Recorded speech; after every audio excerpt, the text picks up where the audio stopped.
Assalamualaikum dan salam sejahtera kepada pelajar semua. Pertama sekali, cikgu ingin perkenalkan diri cikgu, iaitu nama cikgu, Cikgu Ayuni. Salam perkenalan dengan pelajar-pelajar semua. Jadi pertama sekali, cikgu ingin ingatkan kepada semua pelajar, cikgu harap semua pelajar dalam keadaan yang baik, dalam keadaan yang sihat, dan sentiasa pastikan untuk jaga kebersihan diri, sentiasa cuci tangan dan sentiasa juga pakai mask kalau hendak keluar. Cikgu harap pelajar semua sihat sejahtera supaya kamu semua dapat belajar dengan tenang. Baiklah, hari ini cikgu akan sambung pembelajaran kamu pada bab yang kedua. Jadi kita ingat balik, minggu lepas kamu dah belajar apa? Minggu lepas, kamu semua telah belajar bab 1 iaitu tajuk seni, ragam hias pengangkutan, alat permainan rakyat dan juga alat domestik. Jadi minggu ini kita akan sambung pada bab yang kedua. Baiklah, di sini sebelum kita sambung pembelajaran kita pada bab yang kedua, cikgu ada sediakan satu potret lukisan untuk kamu lihat dan kamu nilai sendiri. Okey, kamu semua boleh lihat. Okay, di sini ialah satu potret lukisan yang cikgu dah hasilkan, iaitu menggunakan media pensel dan juga pensel warna. Ini dikenali sebagai seni halus, seni lukisan seni halus. Okey, kamu boleh lihat dekat sini gambar ibu cikgu sendiri, cikgu lukis ibu cikgu sendiri. Ada maksud tersendirilah kenapa organ-organnya dekat luar. Jadi hari ini apa yang kita belajar?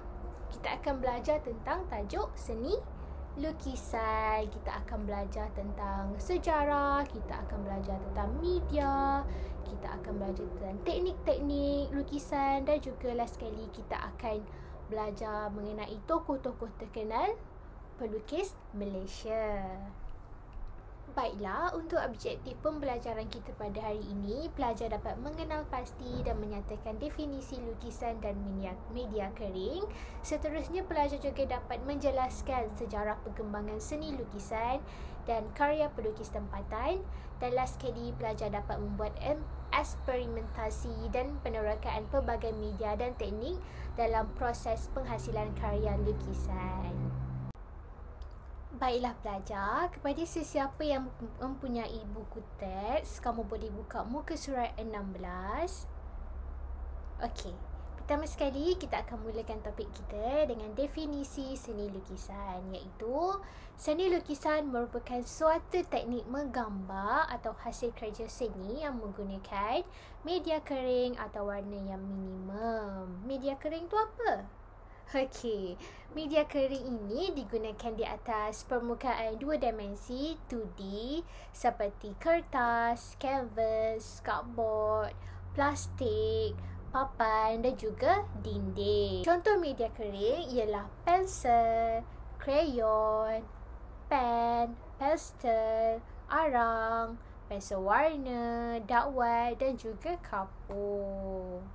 Okey. Lukisan boleh menjadi hasil karya tersendiri selain menjadi asas kepada penghasilan karya seni lain seperti seni catatan, seni cetakan, seni arca dan sebagainya. Tapi untuk era sekarang, untuk zaman teknologi yang sekarang, lukisan dihasilkan menggunakan kecanggihan terkini lah. Seperti kalau kita lihat sekarang, kebanyakan orang melukis menggunakan iPad, guna tab, ada juga yang menggunakan PC, laptop. Jadi lukisan ni boleh dihasilkan dengan pelbagai cara. Dengan menggunakan teknologi sekarang, lukisan dapat dihasilkan dengan lebih cepat dan juga mudah. Baiklah pelajar, seterusnya kita akan sambung dengan sejarah perkembangan seni lukisan. Okey, sejarah lukisan gua tempatan. Okey, pertama sekali kalau kamu lihat dekat sini gambar gua Tambun di Perak. Okey, sejarah lukisan gua di Malaysia dianggarkan berusia sekitar 3,000 hingga 4,000 tahun. lukisan zaman Neolitik yang terdapat pada Gua Tambun di sini misalnya dihasilkan menggunakan hematik berwarna merah. Lukisan tersebut mempamikan figura manusia sedang menari dan mencangkung. Selain itu terdapat paparan lukisan seperti haiwan, buruan, lukisan geometri dan kesan cap tapak tangan. Kalau kau boleh lihat kat sini.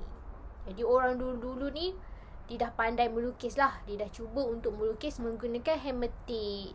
Hematik ni apa? Hematik ialah mineral, bahan mineral yang berwarna merah, kehitam-hitaman yang merupakan sumber utama besi. Okey. Seterusnya gambar yang kedua, iaitu lukisan pada dinding gua hitam Niah yang dihasilkan oleh masyarakat peribumi di Sarawak. Lukisan dinding sepanjang 200 kaki di Gua Batu Kapur ini menggambarkan kehidupan masyarakat primitif. Jadi kalau kita tengok gambar kat sini memang tinggi lah, dia lukis dekat atas-atas tu. Jadi kalau kita lihat dekat sini lukisannya sangat tinggi, 200 kaki. Memang dia lukis dekat atas-atas tu. Okey, kalau kita nampak juga kat sini ada figura manusia. Ada orang lidi, okey. Okey, lukisan yang ketiga iaitu lukisan ini terdapat pada dinding Gua Merapuh di Pahang. Okey, lukisan yang terakhir ni, lukisan ni sukar untuk kita tafsir. Kenapa? Sebab lukisan ini menggambarkan figura-figura lidi yang dalam kedudukan yang aneh kalau kita tengok. Pelik. Kenapa dia duduk macam tu? Jadi kita tak dapat nak tafsirkan apa maksud yang ingin disampaikan dan apa juga bentuk yang pelukis ingin sampaikan dekat situ. Baiklah pelajar, seterusnya kita akan mempelajari tentang tokoh-tokoh pelukis tempatan. Jadi di sini cikgu ada sediakan beberapa keping gambar. Baiklah pelajar, seperti yang kamu dapat lihat di skrin yang cikgu paparkan, ini ialah tokoh pertama pelukis tempatan iaitu Abdullah Arif. Beliau terkenal sebagai pelukis cat air, ilustrator dan pelukis komik. Menghasilkan ilustrasi berbentuk kartun, contohnya The Long Arm Nippon 1942 yang bertemakan pro Jepun. Lukisan beliau juga terdapat dalam buku panduan akal 1955 yang menjadikan teks di sekolah-sekolah Persekutuan Tanah Melayu ketika itu. Jadi dah lama lah. Okey, baiklah. Ini ialah lukisan yang cikgu maksudkan tadi, The Long Arm pada 1942. Jadi kalau kita lihat kat sini memang style-style komik lah. Ada tulisan, okey. Seterusnya kita pergi kepada pelukis tempatan yang kedua iaitu Saidin Yahya, pelukis komik dan ilustrator yang terkenal di Malaysia. Okey, lukisannya berpegang teguh kepada tradisi Melayu yang berdasarkan prinsip moral dan unsur-unsur patriotik. Tema dan penggunaan watak-watak komiknya membawa nilai kemelayuan dan tradisional. Menghasilkan siri komik untuk majalah Guru dengan judul Puteri Langkawi antara tahun 1954 sehingga 1956. Unsur-unsur pendidikan terselit dalam setiap karyanya. Okey. Ini ialah karya yang dimaksudkan, iaitu tajuk karya ialah Hantuah 1954 menggunakan pen dan dakwat. Okey. Sama juga dengan Abdullah Arif tadi, iaitu jenis style dia dia menghasilkan karya berbentuk komik. Jadi sini kalau kita tengok komik-komik terdahulu menggunakan mungkin di sini dia ingin fokuskan kepada tulisan Jawi lah. Okey. Dia tengok figura-figura manusia yang dilukis oleh Saidin Yahya. Okey. Seterusnya kita beralih kepada pelukis yang ketiga iaitu Muhammad Hussein Anas. Karya-karya beliau banyak memaparkan wajah-wajah yang membawa mesej budaya melalui penampilan, pakaian dan kegiatan sosial masyarakat Malaysia. Mungkin adaptasi idea-idea beliau daripada sekeliling dia lah. Dia tengok orang sekeliling dia, apa sosial, apa masyarakat yang lakukan.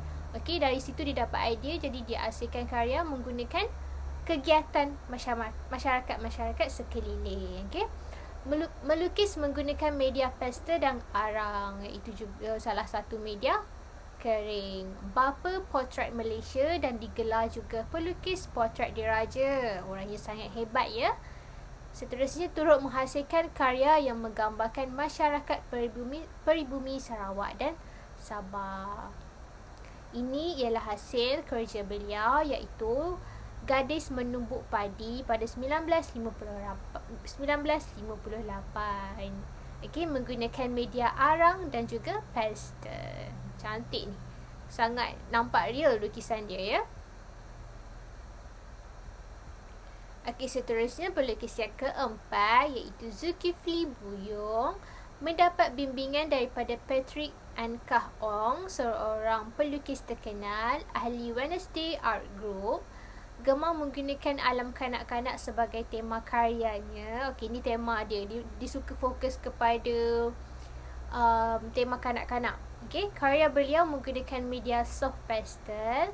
Beliau telah memenangi pelbagai anugerah dan penghargaan sejak berusia 16 tahun. Jadi dia ni memang pelukis daripada umur 16 tahun. Memang dia dah hebat daripada umur situ. Okey. Jadi kalau kamu semua yang suka melukis tu, boleh teruskan. Melukis apa je yang kamu minat ya. Okey, ini ialah hasil kerja beliau, iaitu tajuknya Kelambu. Kalau kita tengok ni memang fokus kepada tema kanak-kanak lah. Okey, menggunakan soft pastel.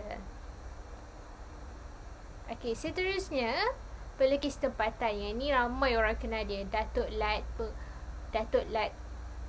Datuk Muhammad Nur Khalid, lebih dikenali sebagai Lat, ialah pelukis kartun Malaysia, menerbitkan lebih daripada 20 jilid kartun semenjak berusia 13 tahun. Dia dah start melukis daripada umur 13 tahun. Okey. Hasil karyanya yang terkenal telah dibukukan, iaitu Kampung Boy 1979 dan diterbitkan di banyak negara. Teknik garisan beliau agak mencabar dan juga artistik. Gemar menggunakan nib dan berus, mendapat pengiktirafan daripada kartunis luar negara seperti Matt Groening dan Sergeant R. Jones. Dia ni memang hebat. Siapa tak kenal kan Kampung Boy? Kalau kita tengok sekarang ni adalah cerita-cerita dia dekat TV, dekat YouTube. Okey. Ni di antara lukisan beliau, Kampung Boy. Okey, di sini cikgu ada selitkan klip video lah untuk kamu tengok sikit pasal Kampung Boy ni. Okey, daripada pelukis terkenal iaitu Datuk Muhammad Khalid. Macam menunggu kucing bertanduk. Betul, Ramalalaya. Kena juga tekaan saintis ni. Dah berminggu. Ini kali pertama. Maksudnya, hujan tu berhenti. Inilah peluang kita untuk menyimpan barang sebelum hujan turun lagi. Yuk, tolong pergi ke kedai. Tak payah. Alat saya kata hujan takkan turun hingga 3 Mac 6 bulan ni sekarang. Baiklah pelajar, tadi kita telah mempelajari tentang pelukis seni tempatan. Okey. Jadi cikgu nak kamu semua ingat pelukis-pelukis tempatan yang hebat ni. Okey. Lukisan-lukisan mereka bukan setakat dalam Malaysia. Sekarang dah terus ke luar negara, dikenali oleh orang luar negara. Jadi kalau kita sendiri rakyat Malaysia tak kenal pelukis tempatan kita, malulah. Jadi kita kena ingat dan kita kena hargai karya-karya mereka. Baiklah pelajar, seterusnya kita akan mempelajari tentang teknik-teknik seni lukisan. Terdapat 6 teknik seni lukisan, iaitu yang pertama lorekan, contengan, gosokan, garisan selari, silang pangkah dan juga titikan. Okey. Kita pergi kepada teknik yang pertama, iaitu teknik lorekan. Okey. Teknik lorekan, kalau kamu boleh lihat dekat sini, ianya agak kasar. Okey, lukisannya cuma kamu cuma lorik-lorik macam tu je. Okey, teknik dia agak kasar, menggunakan pensel atau media-media lain lah, seperti pen, kapur, media yang kamu rasa kamu selesa untuk menggunakannya. Okey. Seterusnya teknik contengan dan juga corengan. Biasanya teknik contengan dengan corengan ni kebanyakan pelukis dia suka guna pensel dan juga pen. Okey. Dia cuma conteng terus jadi bentuk, nampak muka rupa orang kat sini. Okey, itu dikenali sebagai teknik, iaitu dikenali sebagai teknik contengan ataupun corengan. Sebab tu dia cuma coreng macam tu je. Sebab tu nama dia corengan. Okey. Seterusnya teknik yang ketiga iaitu teknik gosokan. Teknik gosokan ni kebanyakan lukisan akan jadi lagi smooth, akan jadi lagi lembut. Okey, sebab kita gosok dia. Biasanya kalau cikgu, berdasarkan pengalaman cikgu, kalau kita tak gosok guna tangan, kamu boleh gosok menggunakan tisu. Dia ada juga alat dia, alat untuk teknik gosokan ni. Kalau kamu pergi dekat kedai, kamu akan jumpa satu alat, iaitu satu alat untuk teknik gosokan ni. Tapi kalau nak lagi senang, kamu juga boleh gunakan brush lukisan tu. Okey, kamu dah lukis, kamu gosok menggunakan brush lukisan ataupun tisu. Cikgu lagi selesa menggunakan tisu. Okey, itu apa yang cikgu suka lah. Okey, kamu boleh menggunakan brush supaya dia punya teknik tu menjadi lagi lembut. Okey, seterusnya teknik garisan selari. Okey, kalau kamu lihat dekat gambar ni, garisan selari ni, lukisan dia cuma selari je. Garisan dia cuma, kalau straight je. Okey, tak adanya tiba-tiba kamu nak buat dia melintang. Okay, tak adanya tiba-tiba menegak, tiba-tiba melintang. Okey, dia cuma selari sahaja. Okey. Seterusnya, okey, teknik selari juga dikenali sebagai teknik hatching. Okey, hatching. Okey, seterusnya teknik silang pangkah, iaitu dikenali sebagai cross hatching. Okey, cross hatching ni kalau kamu tengok mendalam, kalau kamu tengok gambar ni, dia kamu menegak, tiba-tiba kamu buat dia melintang. Itu cross hatching. Itu dikenali sebagai cross hatching. Okey, kalau nak dia lagi nampak, nak buat shadow dia, mungkin cross hatching tu lagi dekat-dekat garisan dia, lagi nampak jarak-jarak garisan tu lagi dekat. Kalau nak dia nampak cerah sikit, jauhkan. Okey, dia ada teknik dia sendiri dalam lukisan lah. Okey, seterusnya teknik yang terakhir iaitu teknik titikan. Teknik titikan ni menggunakan kesabaran yang sangat-sangat tinggi. Okey. Okey, teknik titikan ni kamu titik je lah lukisan kamu. Kamu titik satu-satu. Okey. Okey, orang yang sabar boleh buat teknik titikan ni. Tapi cikgu nak kamu semua cuba untuk belajar buat satu-satu teknik ni. Okey. Jadi cikgu nak kamu buat satu eksperimen menggunakan media-media kering yang kita dah belajar tadi. Apa? Pensel warna, pen, soft pastel, kapur. Dan kamu buat satu lukisan menggunakan 6 teknik tadi. Teknik apa? Cross hatching, teknik gosokan, teknik lorekan, teknik contengan dan juga teknik titikan. Menggunakan media-media kering lah. Jangan pula kamu guna cat air. Jangan pula kamu guna pelbagai-pelbagai yang cat basah lah. Guna media kering. Kalau nak senang, guna pen ataupun guna pensel. Okay. Jadi cikgu nak kamu cuba untuk buat satu lukisan yang apa yang kamu suka. Lukisan portrait orang ke, lukisan pemandangan ke, lukisan makanan kegemaran ke, apa-apa yang kamu suka, buat menggunakan media kering dan juga teknik-teknik yang kita dah pelajari tadi. Okey. Jadi pelajar, kita ingat balik, hari ini kita dah belajar tentang sejarah perkembangan seni lukisan. Kita dah belajar tentang definisi seni lukisan. Kita dah belajar tentang media-media kering yang ada. Kita dah belajar juga tentang tokoh seni lukisan tempatan. Jadi cikgu harap kamu dapat segala ilmu yang cikgu ajar pada hari ini dan juga kamu guna pakai media dan teknik yang dah cikgu ajarkan tadi. Baiklah. Terima kasih kerana sanggup meluangkan masa kamu untuk menonton video cikgu sampai habis, dan cikgu harap kita dapat berjumpa lagi pada masa hadapan, insya-Allah. Jadi cikgu nak kamu semua jaga diri, jaga kebersihan, sentiasa pakai mask, jangan keluar kalau tak ada keperluan, tak ada perkara-perkara penting, duduk di rumah, stick at home. Okey, buat kerja rumah, buat kerja sekolah. Jaga diri semua. Assalamualaikum.